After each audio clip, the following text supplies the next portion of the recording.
अस्वीकरण हे चॅनल अशा व्यक्तींसाठी तयार केलं आहे ज्यांना पारंपरिक स्वरूपात वाचन शक्य नाही, विशेषतः दृष्टीहीन आणि ज्येष्ठ नागरिक. साहित्याचा प्रसार आणि त्याच्या समृद्ध वारशाचे संवर्धन करण्याचा आमचा उद्देश आहे. ही सामग्री पूर्णपणे समाजाच्या भल्यासाठी सादर केली आहे. मूळ लेखकांना योग्य श्रेय देण्यात आले आहे.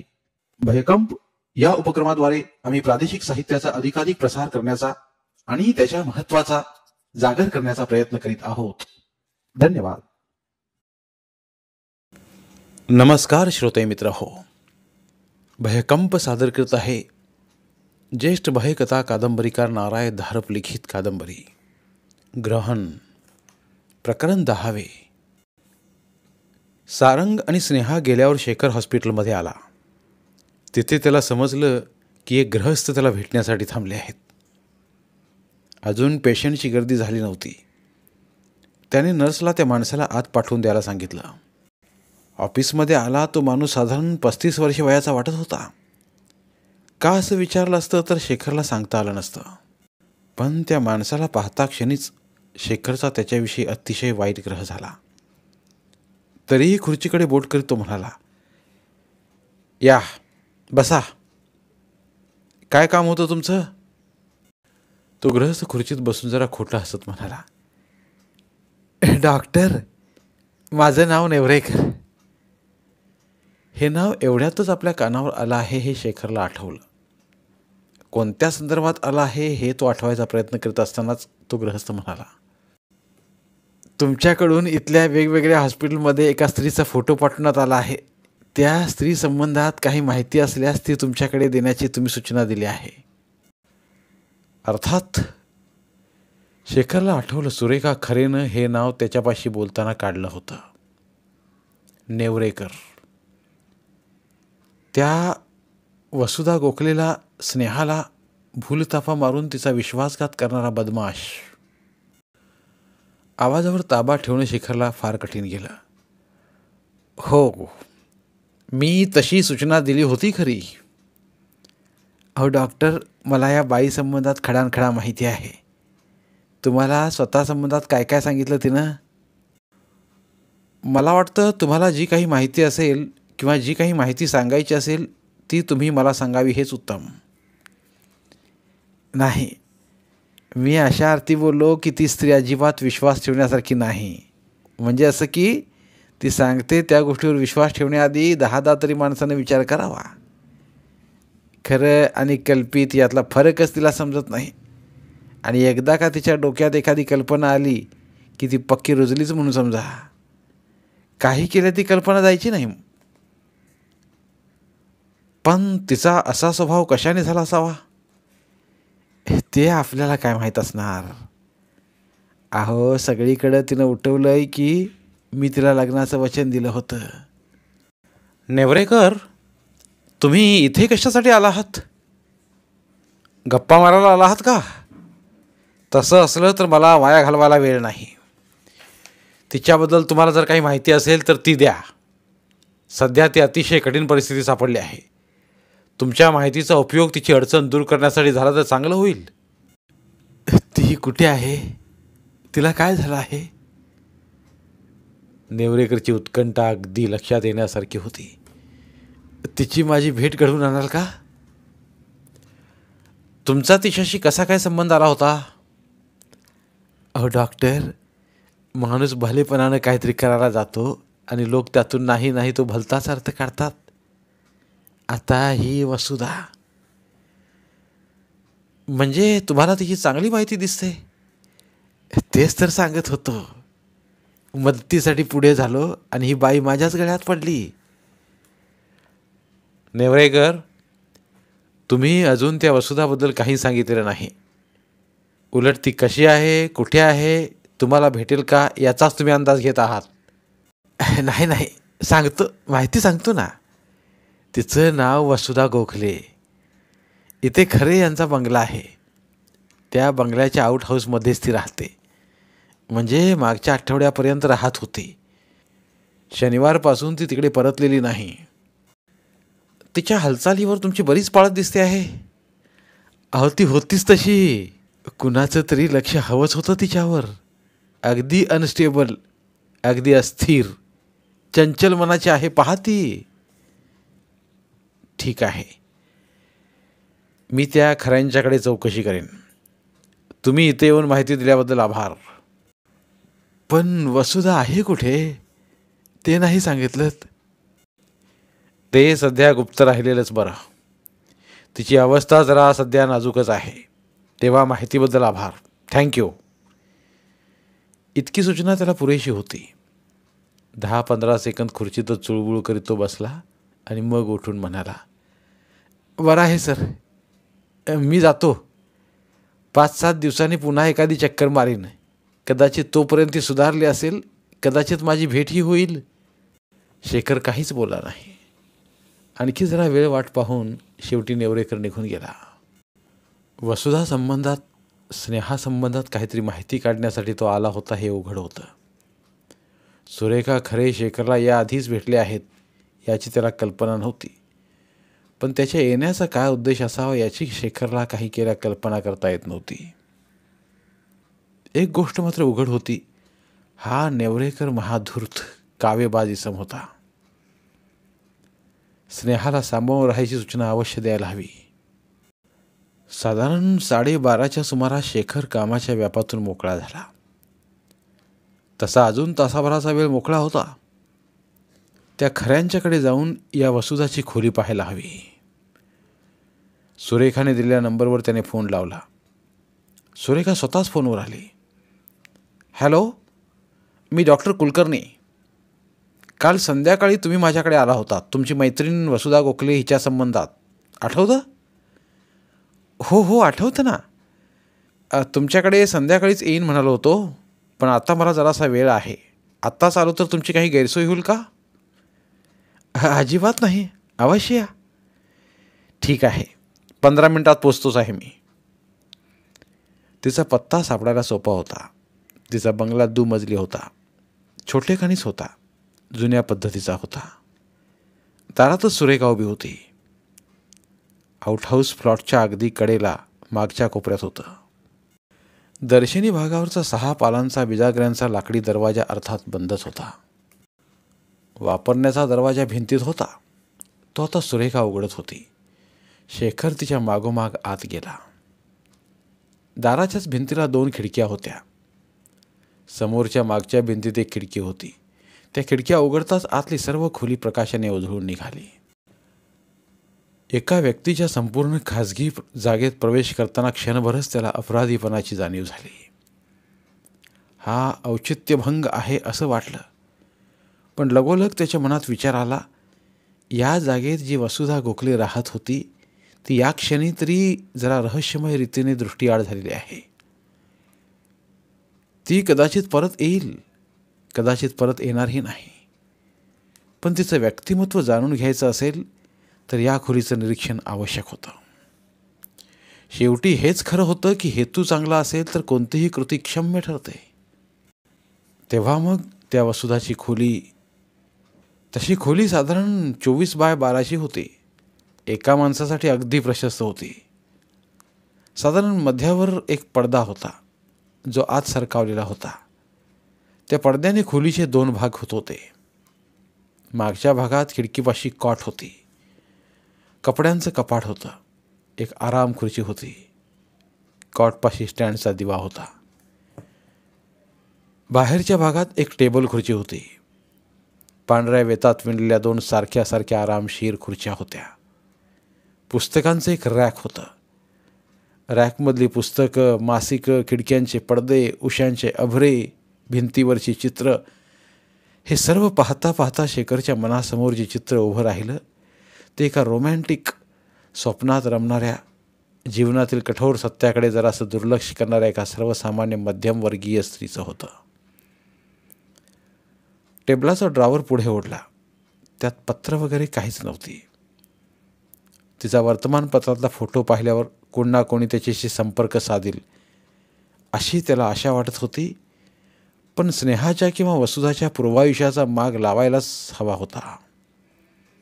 पण मनात असाही विचार येत होता, तिला तिचं आजपर्यंतचं सर्व आयुष्य अगदी तपशीलवार सांगितलं तरी तिच्यासाठी ते एखाद्या परक्या व्यक्तीची कथाच राहील.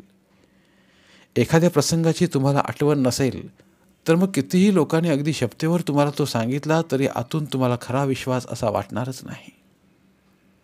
आणि त्याला नेमकी याच गोष्टीची भीती वाटत होती. त्याला वाटलं होतं त्यापेक्षाही इथे गुंतागुंत जास्त होती. ही जी कोण वसुधा गोखले होती तिचा भूतकाळ आता सर्वस्वी निरर्थक झाला होता. कारण आत्ताच्या वसुधाशी म्हणजे स्नेहाशी त्या प्रसंगाचा, त्या परिचितांचा, नातेवाईकांचा कोणत्याही प्रकारचा संबंध जोडला जाऊ शकणार नव्हता. स्नेहाच्या या क्षणीच मनोरचनेमध्ये या तथाकथित वसुधाला कोणतंही स्थान नव्हतं. इथं झालं होतं तरी काय? त्या पूर्वाश्रमीच्या सर्व आठवणी पार पुसल्या गेल्या होत्या. असं काही काही विकारात होऊ शकतं हे सत्य होतं. पण अशा अभाग्याचा मेंदू कोरा असतो. त्याला कोणतीही जाण नसते, कोणताही अगदी साधाही निर्णय घेण्याची क्षमता नसते. पण इथे काही वेगळंच घडलं होतं. वसुधाच्या मेंदूत एका सर्वस्वी वेगळ्या आयुष्याच्या आठवणी कोरल्या गेल्या होत्या, इम्प्लांट झाल्या होत्या. स्नेहा तेच आयुष्य खरं म्हणून चालत होती. खरोखर सत्य म्हणजे काय? रियालिटी म्हणजे काय? तुमचा स्वतःचा जो स्मृतिसंच आहे तीच तुमच्यासाठी सत्यस्थिती नाही का? पण जगाच्या आणि तुमच्या सत्याच्या जाणीवात असं विलक्षण अंतर पडलं तर? स्वतःला हिटलर, नेपोलियन, देव, सैतान, प्रेषित मानणारे, त्यासाठी प्रत्यक्ष प्राणांचंही बलिदान देणारे त्यांना जग वेडा ठरवतं, गजाड बंद करतं. समाजाच्या दृष्टीने कदाचित ते सोयीचंही असेल, पण त्याने त्या समस्येचं स्पष्टीकरण होतं का? असं एखादं रसायन, प्रोटीन, हार्मोन, ट्रान्समिटर आहे का की ज्याच्या प्रभावाखाली मेंदूच्या सर्व आठवणीच बदलतात, ज्याच्या प्रभावाखाली माणसाचं व्यक्तिमत्वच आमूलाग्र बदलून जातं? देवाने अथवा गुरुने केवळ एका वराने भक्तांचा संपूर्ण कायापालट केल्याच्या अनेक कथा आहेत. हा काय केवळ त्या माणसाच्या विश्वासाचा प्रभाव आहे? बायोलॉजी, सायकॉलॉजी, फिजिक्स, फिलॉसॉफी या सर्व क्षेत्रांच्या सीमारेषेवर कुठेतरी या प्रश्नाचं उत्तर असेल. तर या क्षणी या वसुधाच्या आयुष्याचा शोध, तिचे खाजगी कागद, डायरी, व्यक्तिगत चीजवस्तू शोधण्यात यावेळी तरी काहीही गैर नव्हतं. कारण ही प्रायव्हसी वसुधाची होती, स्नेहाची नव्हती.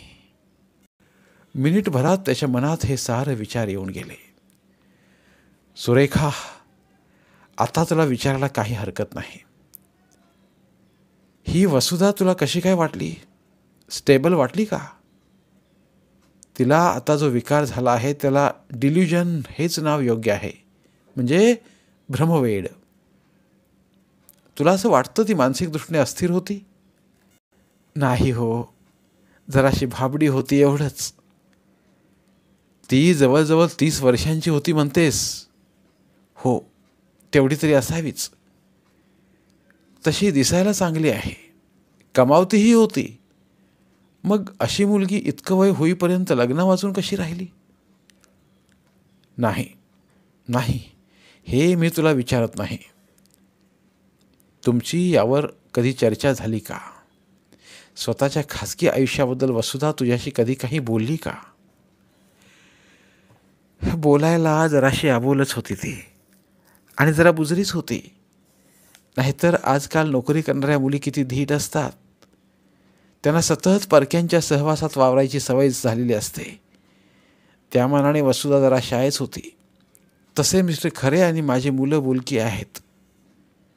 पण ही तिकडे जास्त थांबतच नसे. काय चहा जेवण घ्यायला येईल तेवढीच. पण तुमच्याकडे राहायला कधी आली? तुम्ही कधी जाहिरात वगैरे दिली होतीत का? नाही. तिथे गॅरेजमध्ये आधी एक कुटुंब राहत होतं. त्यांचा ब्लॉक तयार होत होता. तात्पुरतेच राहत होते ते. त्यांचं अकाउंट या वसुधाच्या बँकेत होतं. त्या बाईकडून वसुला कळलं असावं की ते ही जागा सोडणार आहेत. त्या बाईच्या बरोबरच ती एकदा माझ्याकडे आली आणि खरं तर मला ती आवडली. तेव्हा वाटलं होतं समवयस्क आहे, आपल्याला चांगली कंपनी होईल. पण ही जरा रिझर्वडच आहे. तेव्हा मग मी तिच्या घरच्यांची वगैरे चौकशी केली नाही. अविवाहित होती हे तर दिसत होतं, पण तो विषय जरासा नाजूकच नाही का? तेव्हा त्यावरही काही बोलणं झालं नाही. पण हा शांताराम नेवरेकर तिच्याकडे यायला लागला तेव्हा मात्र मी तिला सावध राहण्याचा इशारा दिला देखील. ती आपलं काही नाही ग म्हणत वेळ मारून न्यायची. पण मला दिसत होतं की ती त्याच्या जाळ्यात सापडत आहे. पण सांगा मी काय करू शकणार. हे बोलणं चालू असताना शेखर खोलीतलं कपाट उघडून पाहत होता. टेबलाचे खण उघडून पाहत होता. रॅकमधली पुस्तकं चाळत होता. कशात काही सुटे कागद मिळतात का हे पाहत होता. टेबलाच्या खणात डायरी होती, पण त्यात काही खर्च आणि काही तारखा याच्या व्यतिरिक्त नातेवाईकांच्या काहीही नोंदी नव्हत्या. ड्रॉवरमध्ये तिच्या अकाउंट पासबुक होतं, पण काही नियमित खर्चाखेरीज कोणालाही पैसे पाठवल्याची नोंद नव्हती किंवा पगाराव्यतिरिक्त तिच्या खात्यात काही जमाही झालेली दिसत नव्हती. शेखरला अशी शंका यायला लागली की तिचा फोटो पाहून जर तिच्या नातेवाईकांपैकी कोणी आपल्याशी संपर्क साधला नाही तर तिचं आजवरचं आयुष्य हे एक सीलबंद पुस्तकच राहणार होतं. कारण ती स्वतः आपला भूतकाळ संपूर्ण विसरून गेली होती. सुरेखाच्या परवानगीनेच त्याने वसुदाचं बँक पासबुक आपल्यापाशी ठेवलं. मग त्यांची खात्री झाली की आता इथे जास्त पाहण्यासारखं काहीही राहिलेलं नाही. सुरेखाचा निरोप घेऊन तो बंगल्याबाहेर पडला. सारंग आणि स्नेहा परत आले तेव्हा वैजयंती शेखरसाठी चहाच बनवणार होती. दोघं आत आले. फ्रीजमधलं गार पाणी पिऊन मग टेबलापाशी बसले. कशी काय झाली ट्रीप? शेखरने विचारलं. सारंगने फक्त स्नेहाकडे बोट केलं. स्नेहा स्वतःची मान हलवत म्हणाली, डॉक्टर, दिवसा गणित गुंता जास्तच कठीण होत चालला आहे. माझ्या कल्पनेतलं घर तिथे नसतं, आसपासच्या लोकांना शारंग पाणी हे नावही माहीत नसतं, तर मग त्या प्रकरणावरही पडदा पडला असता. इथले पोतदार जसे विरळ हवेत विरघळून गेले तसेच ते शारंग पाणी गेले असते. जरा वाईट वाटलं असतं, पण मनाला असा पीळ पडला नसता. ती काही क्षण गप्प बसली. पण तसं नाही आहे डॉक्टर. तिथे शारंग पाणींचा बंगला आहे, पण माझे बाबा हयात नाहीत. जी माझी आई आठवणीत माझ्या 15व्या वर्षी निधन पावली होती ती हयात आहे, खुटखुटीत आहे, पण ती मला ओळखत नाही. स्वीकार करणं तर दूरच राहिलं. ती आयुष्यभर विना पत्त्याच राहिलेली आहे. आणि भाऊ सदाशिव, ज्याच्याबरोबर मी तासच्या तास खेळले, भटकले, भांडलो, तो तिथे आहे. माझ्या आठवणीतला भाऊ मुंबईस नोकरीला होता. शनिवार रविवारचा तिथे येत असे. हा तळेगावातच नोकरीला आहे. त्यानेही मला ओळखलं नाही. पण नवल एका गोष्टीचं आहे, मी तिथल्या आयुष्यातले त्यांच्या संबंधात कितीतरी अनुभव सांगितले. त्यातला एकही त्याने नाकारला नाही. तोही अगदी चक्रावून गेला होता हे अगदी उघड दिसत होतं. त्याचे शेवटचे शब्द तर जन्मभर माझ्या आठवणीत राहणार आहेत. निराश होऊन मी निघाले आणि आशीर्वाद मागण्यासाठी त्याच्यासमोर वाकले तेव्हा तो म्हणाला, तो काय म्हणाला माहीत आहे? देवाने मला जर काही मागायला सांगितलं तर तुझ्यासारखी बहीणच दे म्हणेन, तो म्हणाला. बोलता बोलता स्नेहाचा आवाज सदगदित झाला होता. काही क्षण सगळेच गप्पच होते. धन्यवाद. उर्वरित कादंबरी पुढील भागात. धन्यवाद. प्रिय श्रोते मित्र हो, आपल्यासाठी एक आवाहन. आमच्या चॅनलच्या प्लेलिस्ट विभागात तुमच्यासाठी शेकडो कादंबऱ्यांचे ऑडिओ बुक्स उपलब्ध आहेत. तिथे प्रत्येक कादंबरीचे सर्व भाग एकत्रित मिळतील. त्यामुळे सध्या सुरू असलेल्या क्रमशः कादंबरीच्या पुढील भागासाठी वाट पाहण्याची गरज नाही. तुमच्या वेळेनुसार तुम्ही संपूर्ण कादंबरी सलगपणे ऐकू शकतात आणि साहित्याचा आस्वाद घेऊ शकता. कृपया आमच्या चॅनलच्या होमपेजवर जाऊन प्लेलिस्ट चेक करा आणि तुमची आवडती कादंबरी निवडा. धन्यवाद.